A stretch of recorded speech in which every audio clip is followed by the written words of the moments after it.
Camerounaises, Camerounais, mes chers compatriotes, nous voici parvenus à la fin de l'année 2019, qui a été marquée par des événements politiques, sécuritaires, humanitaires et économiques graves.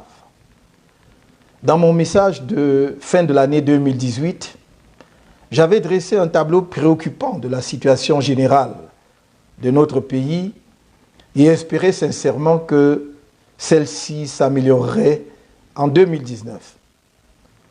Malheureusement, la situation a empiré.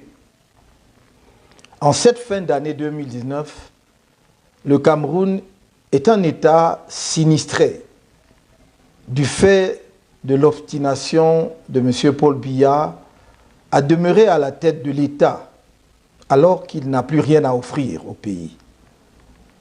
Jamais un homme n'aura autant sacrifié pour son ego la vie de ses compatriotes, toutes catégories sociales confondues. Le conflit armé dramatique que le régime en place impose aux compatriotes des régions du nord-ouest et du sud-ouest perdure. Et malgré l'évidence que nul ne pourra gagner cette guerre par les armes, le pouvoir refuse la tenue d'un dialogue sincère pour y mettre fin. Le bilan de cette guerre fratricide est terrible. Sur le plan humanitaire, environ 3 000 et 12 000 morts selon les sources parmi les populations civiles, des centaines d'éléments des forces de défense et de sécurité tombés armes à la main, plus de 50 000 réfugiés au Nigeria, des centaines de milliers de déplacés internes, des centaines de villages détruits, une pratique généralisée de la torture, des actes de barbarie et des exécutions extrajudiciaires, des arrestations et des détentions massives. Sur le plan économique et social, l'arrêt des activités de nombreuses entreprises installées dans ces régions, des milliers d'emplois détruits dans un pays miné par un chômage élevé, notamment parmi les jeunes, et les 2 régions déclarées zones économiquement sinistrées par le gouvernement.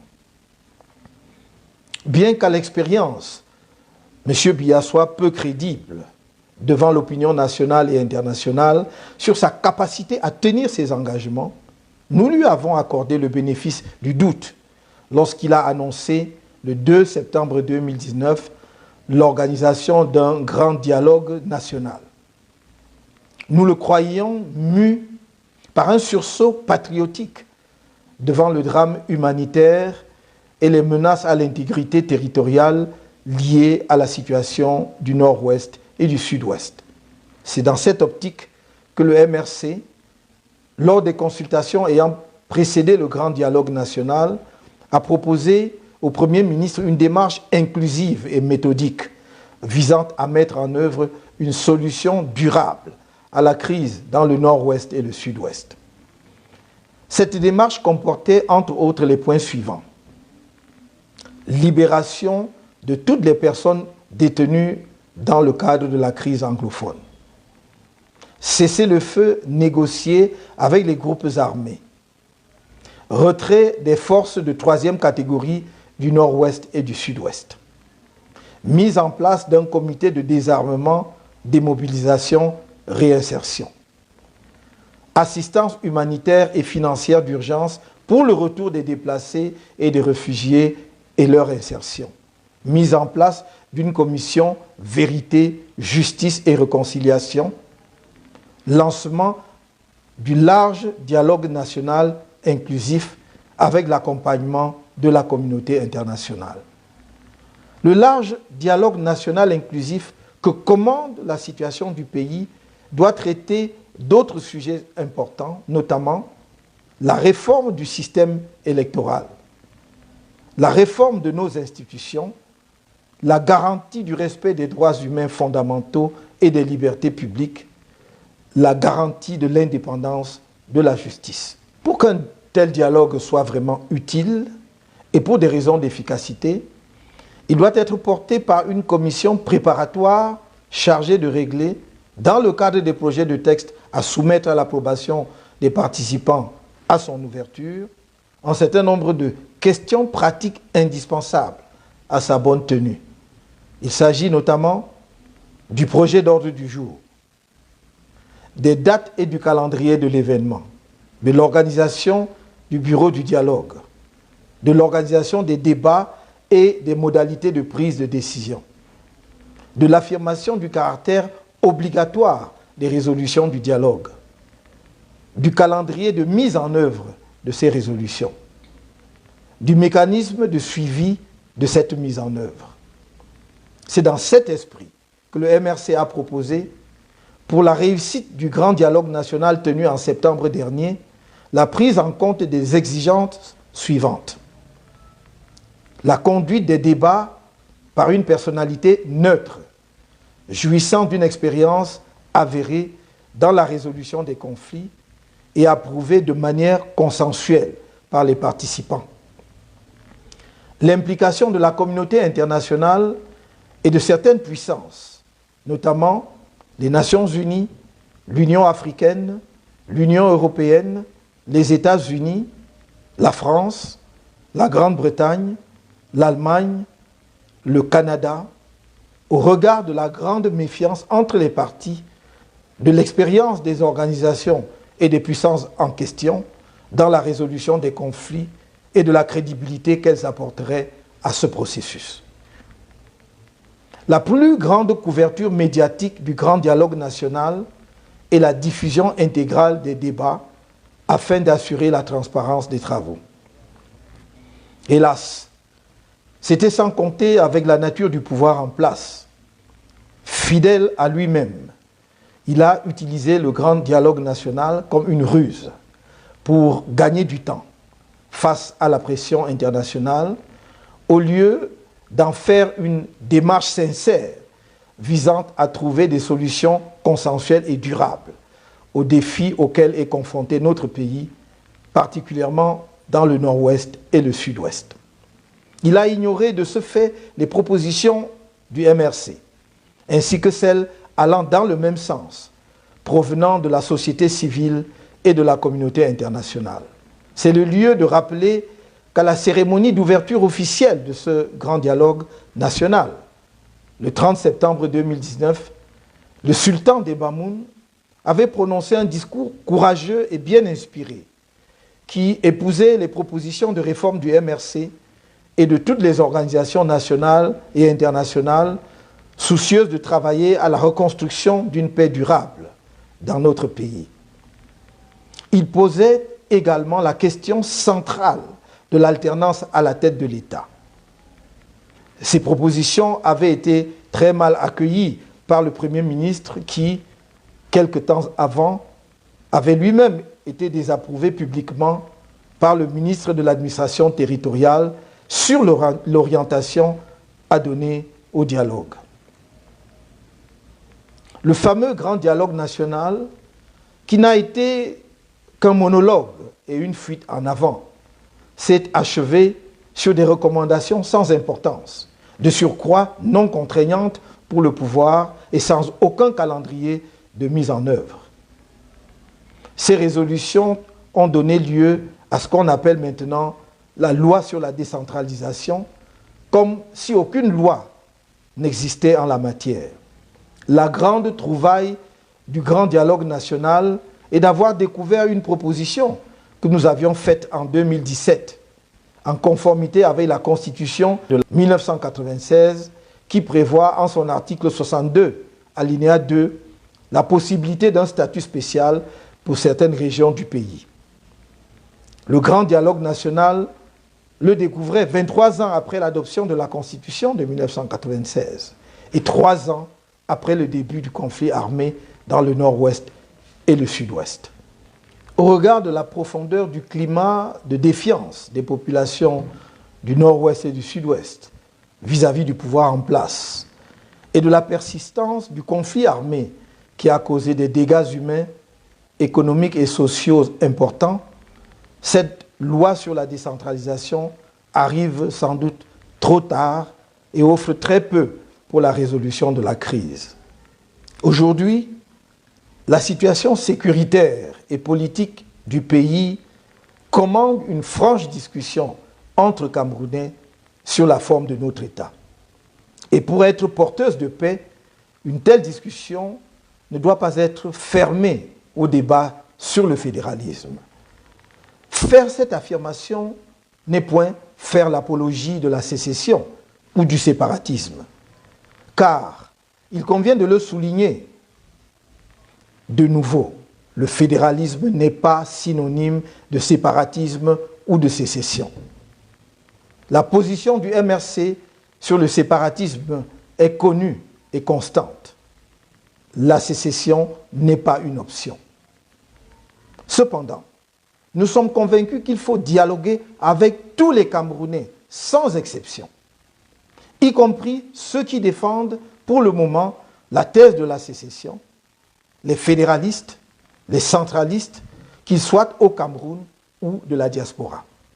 C'est d'ailleurs l'unique voie qui reste au pouvoir en place pour éviter le risque d'implosion du pays.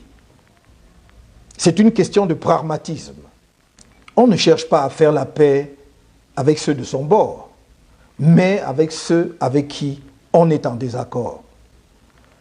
Dans le cadre de la nouvelle loi sur la décentralisation, l'article 246, selon lequel les futurs maires de villes placés à la tête des communautés urbaines devront être désormais des personnalités autochtones, vient s'ajouter à celui qui dispose que les chefs des exécutifs régionaux doivent également être des autochtones.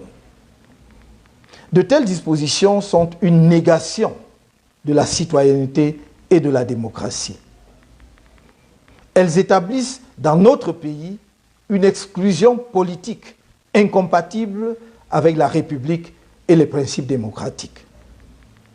Suivant une telle logique, les responsables civils et militaires, les fonctionnaires et agents de l'État ne devraient-ils pas eux aussi être des autochtones afin de parfaire le repli identitaire que promeut cette fameuse loi? Une telle approche de la citoyenneté et du vivre ensemble ne s'inscrit pas dans notre vision du Cameroun.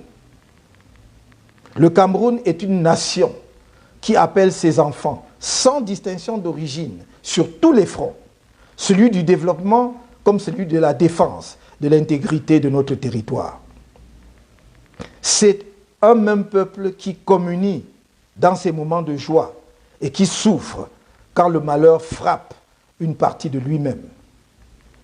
C'est le lieu pour moi de dire combien je ressens et partage le drame presque oublié des populations de la région de l'extrême nord, encore confrontées à la violence endémique de la secte Boko Haram. Tout en saluant le courage et les sacrifices des soldats engagés sur ce front, je ne peux m'empêcher d'attirer une fois de plus l'attention des hauts responsables de l'armée et des forces de sécurité sur les violations importantes des droits de l'homme de nos compatriotes dans cette région, pris entre deux feux. La chaîne judiciaire devrait, quant à elle, reprendre les droits qu'elle n'aurait jamais dû abandonner aux acteurs de la sécurité. Chers compatriotes, nous ne prêterons pas le flanc aux vaines polémiques et calomnies qui sont le propre de ceux qui ont échoué à répondre aux attentes légitimes des populations qui avaient placé leur confiance en eux. Nous sommes familiers des manœuvres de M. Biya qui, à l'heure du bilan, brandit le spectre sensible de l'autochtonie pour détourner le regard des indicateurs économiques, financiers, sociaux et politiques permettant de mesurer froidement son échec total sur ces registres. Le but est de distraire les Camerounais de l'essentiel. Notre aspiration commune à l'édification d'un Cameroun prospère au bénéfice de tous. À cet égard, notre conviction est que tous nos compatriotes, quelles que soient leurs appartenances communautaires, religieuses ou sociales, leur lieu de résidence, ont le droit de mener une vie qui leur donne satisfaction grâce à un travail à la mesure de leur talent et des revenus décents, en ayant acquis une éducation et une formation professionnelle adéquates. Ils ont le droit d'accéder à un logement décent, à l'eau potable, à l'énergie, aux services de transport et de télécommunication. Notre objectif n'est pas de construire des barrières de haine entre les communautés, ni de fonder une société où une infime minorité s'enrichirait de manière indue aux dépens du plus grand nombre, mais de bâtir une nation dans laquelle toutes ses composantes vivraient dans une harmonie intercommunautaire, jouissant équitablement des fruits de la prospérité du pays. Telle est mon ambition pour notre pays. Telle est l'ambition du MRC. C'est cette ambition qui fonde également l'impératif de réformer l'État, afin de donner aux entités régionales ou fédérées et aux communes les moyens de se déployer plus efficacement au service de leur population, l'État veillant à un développement équilibré de l'ensemble des composantes de la collectivité nationale. Il s'agit d'une question urgente d'équité et de justice sociale entre les composantes de la nation. Dans un pays dont plus de 80% de la population a moins de 35 ans, formant une jeunesse massive, désœuvrée et désespérée face au manque de perspectives.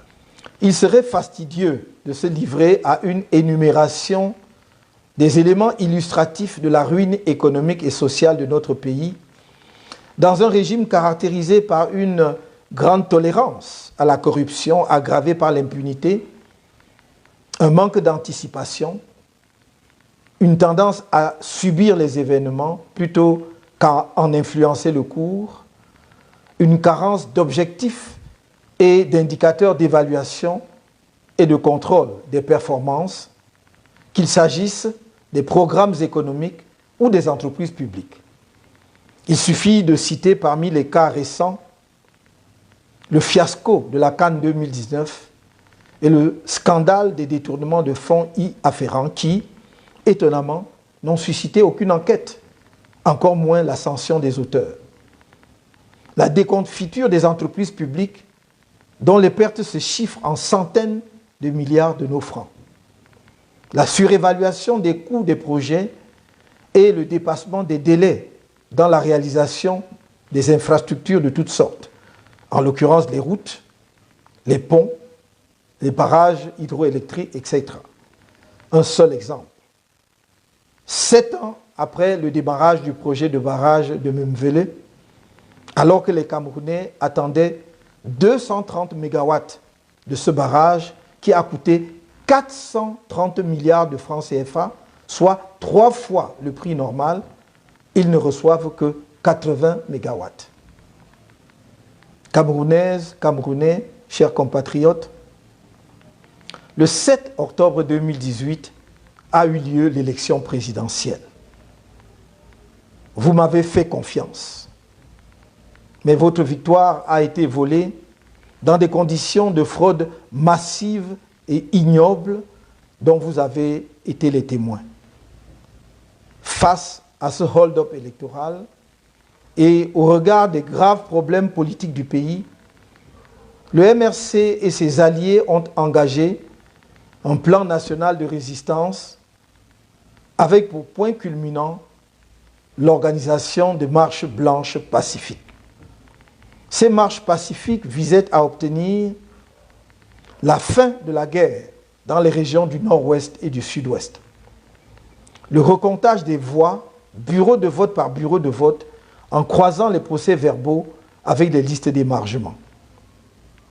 L'arrêt de la succession de gré à gré au sommet de l'État.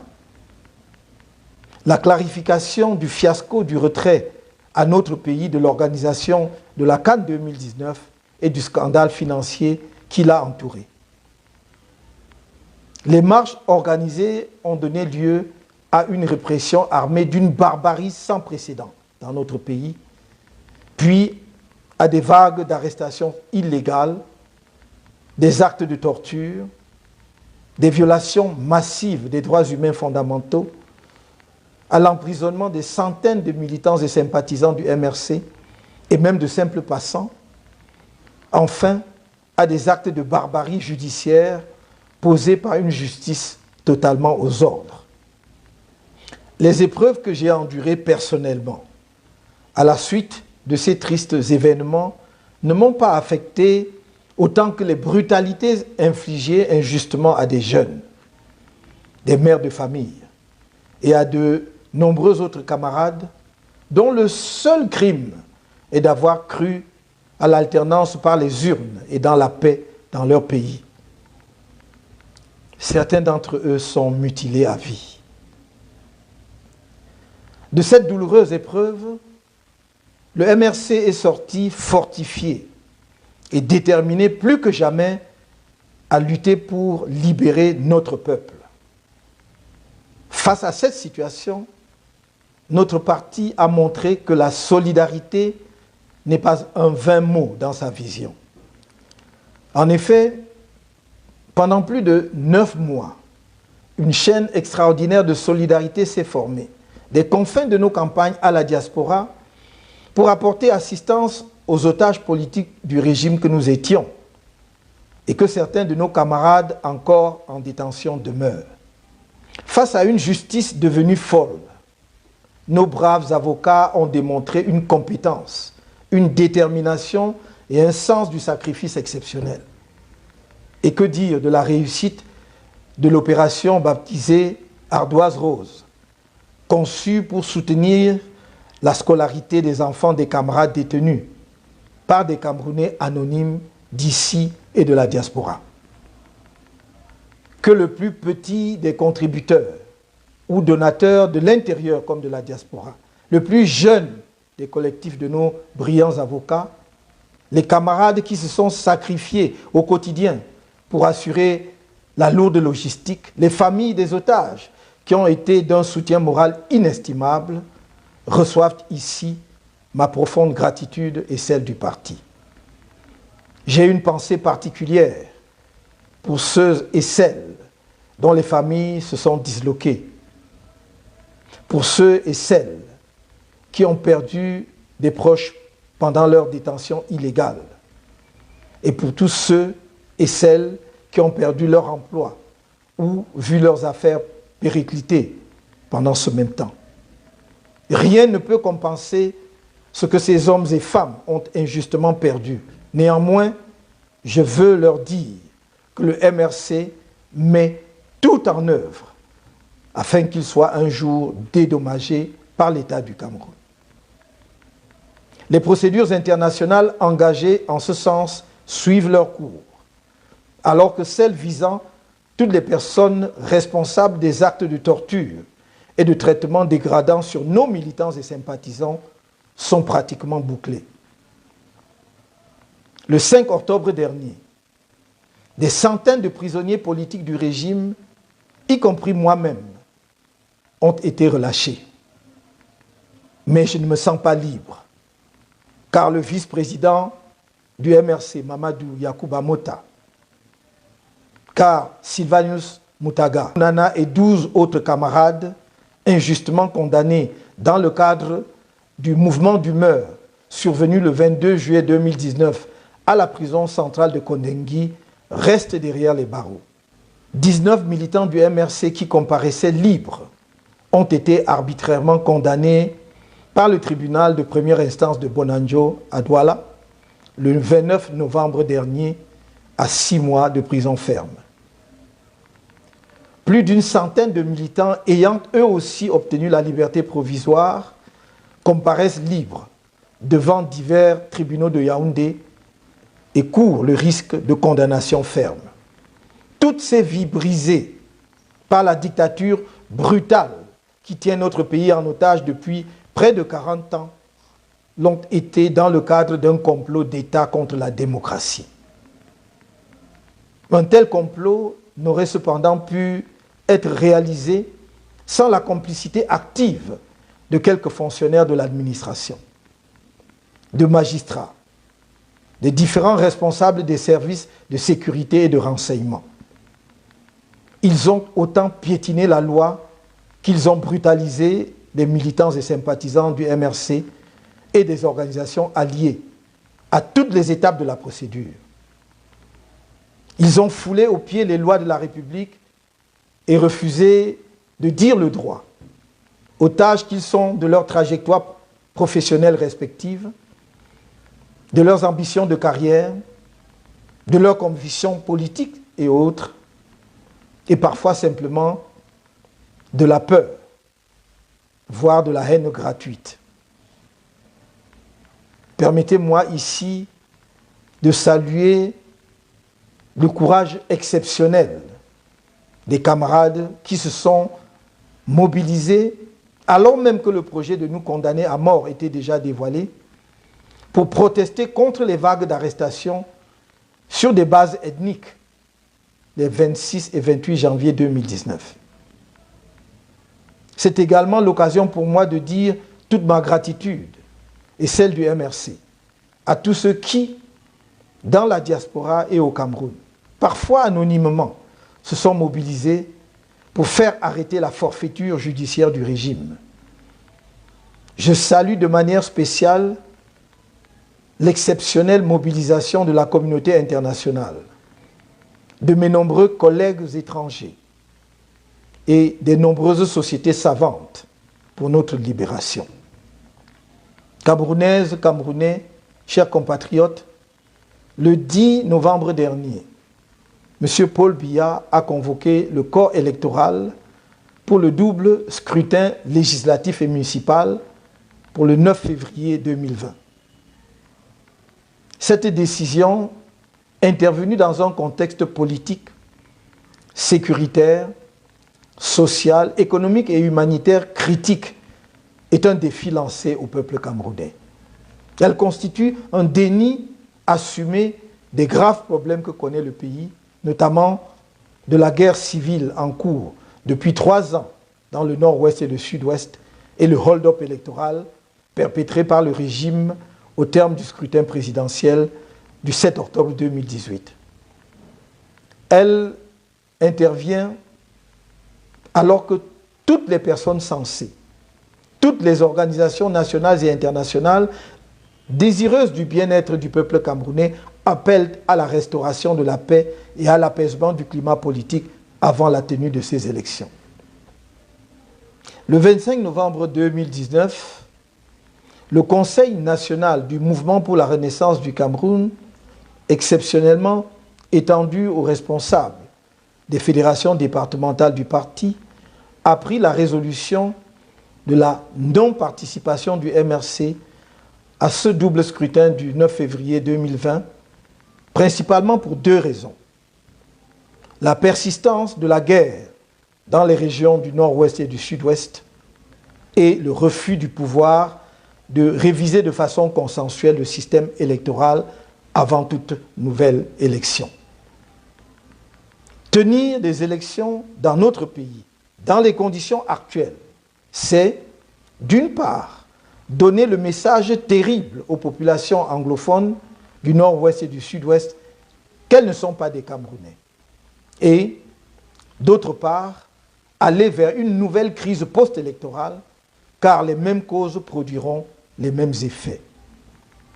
Le pouvoir en place ne peut tenir ces élections sans risque de contestation qu'uniquement avec ses alliés traditionnels et ceux qui l'ont rallié à l'occasion de l'élection présidentielle de 2018. J'ajoute que s'agissant de la guerre dans le nord-ouest et le sud-ouest, le gouvernement dissimule les chiffres réels sur les pertes en vies humaines en général et en particulier dans les rangs de nos forces de défense et de sécurité. Cependant, des sources crédibles font état des pertes bien plus importantes que celles officiellement annoncées. Il y a une interdépendance entre la réforme consensuelle du système électoral, la qualité des élections et le retour de la paix dans les régions anglophones une fois la guerre civile arrêtée. En effet, l'un des problèmes majeurs à l'origine de la crise anglophone n'est-il pas le discrédit et l'absence de légitimité des élites du Nord-Ouest et du Sud-Ouest inféodées au pouvoir en place. Or, seules des élections transparentes et justes peuvent garantir ce crédit politique et cette légitimité en permettant aux populations concernées de désigner les dirigeants de leur choix. Chers compatriotes, comme j'ai eu à le dire, la lutte sera longue. Mais il ne tient qu'au peuple camerounais de se mobiliser pour obtenir la victoire à brève échéance. La lutte de libération de notre pays a plus que jamais besoin de la mobilisation de tous et de l'engagement de chacun. Au moment où nous engageons la phase 3 du plan national de résistance. Cette troisième phase s'organise autour des points suivants. 1. Mettre tout en œuvre pour obtenir la libération dans les meilleurs délais possibles de nos camarades, militants et sympathisants, prisonniers politiques encore injustement détenus. 2.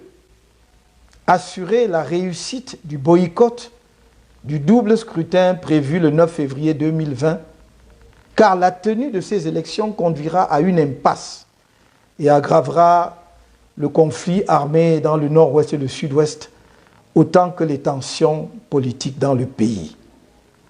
Il s'agit donc d'une action de salut national qui va au-delà des clivages partisans, linguistiques, ethniques, religieux, etc., qui n'expose la vie d'aucun citoyen camerounais, mais offre à chacun une occasion d'exprimer son désaccord avec la conduite des affaires du pays sans courir aucun risque.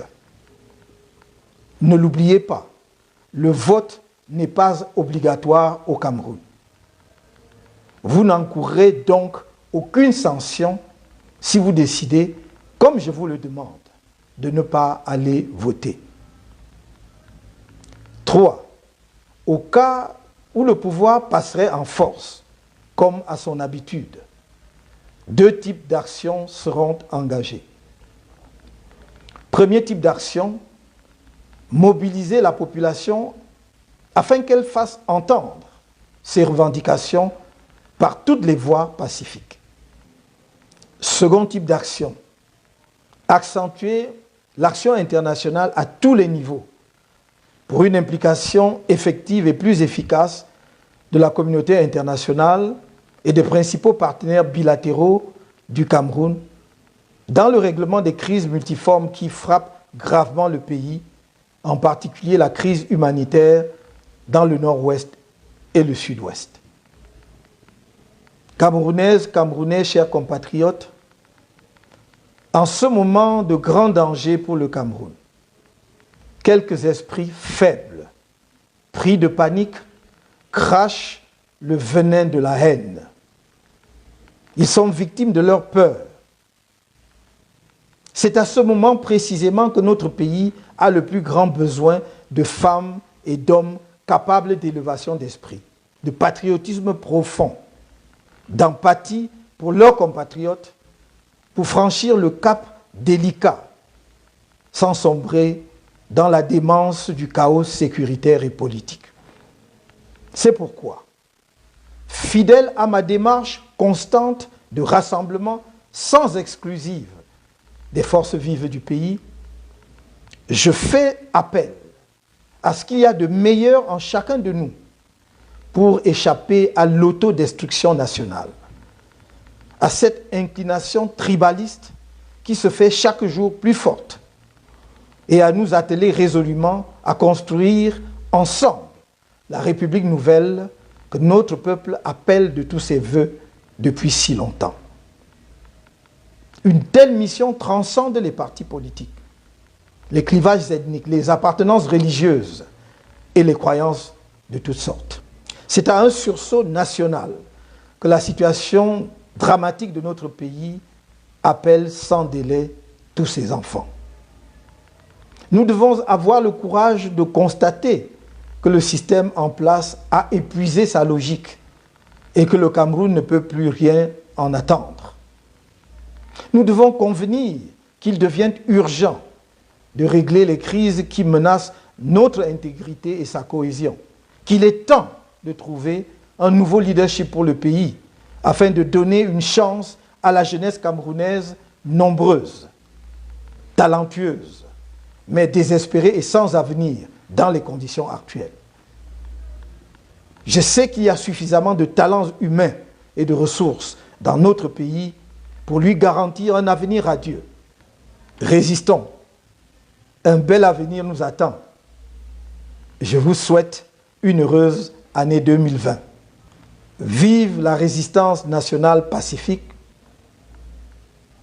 Vive le Cameroun.